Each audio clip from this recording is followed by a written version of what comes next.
Hey there, Hillsiders. Today is Wednesday, December 23rd, 2 days before Christmas, and I am here to talk to you about something that I'm dealing with right now, and that is, wait for it, disappointment.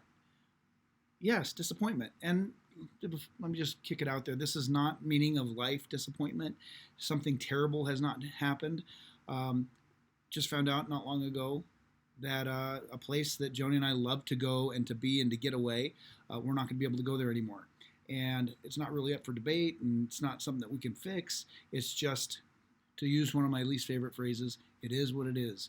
And so I find myself 2 days before Christmas, a time when I'm feeling all sorts of joy coursing through my system as I get ready for Christmas.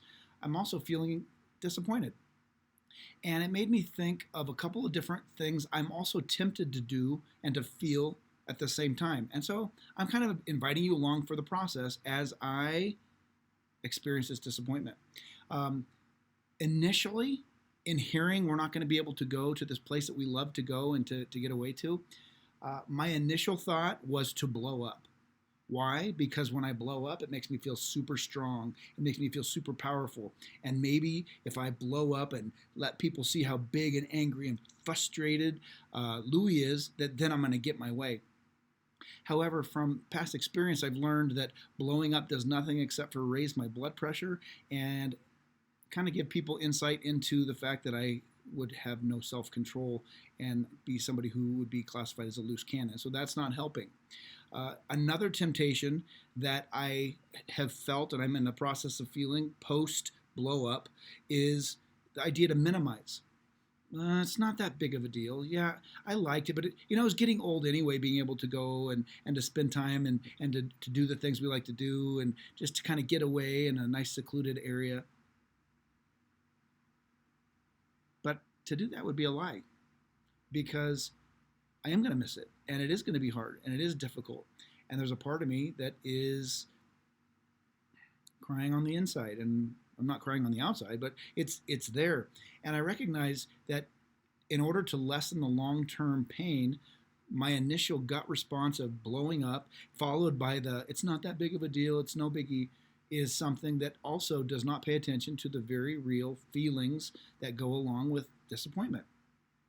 The third thing that I have felt tempted to feel at this time is to ignore it or to be in denial and just to go about my daily business as though nothing has happened. And while this could seem to be very effective, it also does not ever address the very real feelings of grief and mourning, even if it's not, again, meaning of life stuff, but stuff that, man, that's a bummer. I'm going to feel sad about it.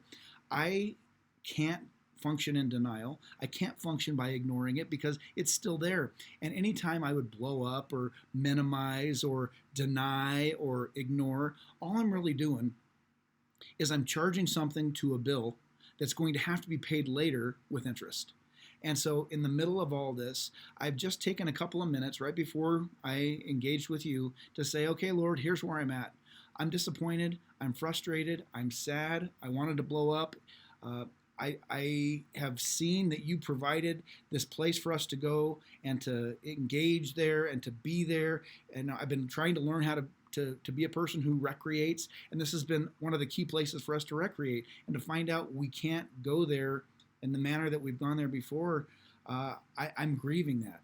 And while it didn't take all the pain away to be able to say that to the Lord, I feel like there's a process that has begun inside of me that is one that leads towards healing, but there's also a hopefulness that I can sense the beginnings of a hint of a nudge that's beginning to show up to know if God had provided a place and a way for us to be able to engage and to recreate and to be away and to recharge in the past, and this has been something we've leaned on, I can trust that as I continue to be obedient to what God has for me, and I continue to order my days and to structure my life in such a way as to make time and space for Sabbath and for Sabbath rest and for vacation and to recharge, that God can and will provide for mine and my wife's needs in that area.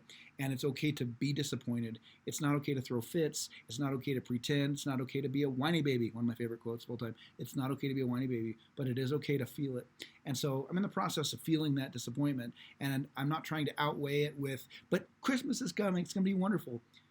It's simply feeling that and recognizing, okay, Lord, I trust you.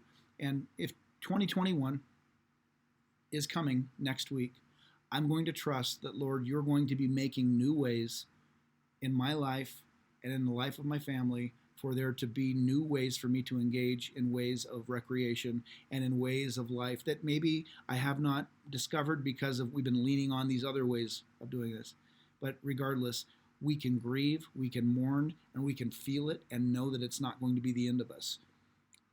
Ignoring something and denying something and minimizing something or getting angry and blowing up, that doesn't help. And so I'm kind of there. Looking forward to Christmas Eve tomorrow night. First virtual online streaming service ever for Christmas Eve. Hope it's our last one. But in the meantime, Merry Christmas.